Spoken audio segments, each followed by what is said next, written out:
Mga pakweki, kamusta kayo dyan? At kasama ko nga pala dito ang aking girlfriend na si Dots sa Pasig kasi iuwi na namin tong pinakamakulit at pinaka-cute na pusa namin na si Hazy.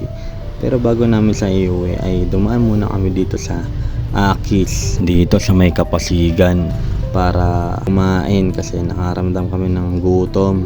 Marami nga sila ditong mga pagkain na pagpipilian na mura at de kalidad. Ito yung aming mga in-order na pagkain. Ayan, mga pastil, giniling at adobong isaw. Ayan na nga, kumakain na nga kami. Sobrang sarap at sobrang naaabusog itong kinain namin. Overall, satisfied naman kami sa aming kinain. Bukod lang sa isa na sasabihin ng aking girlfriend. Huwag kayo bibili ng inumin sa gabi kasi mataba. Kahit na ganun ay nabusog naman na kami at yun lang para sa aking quick vlogs.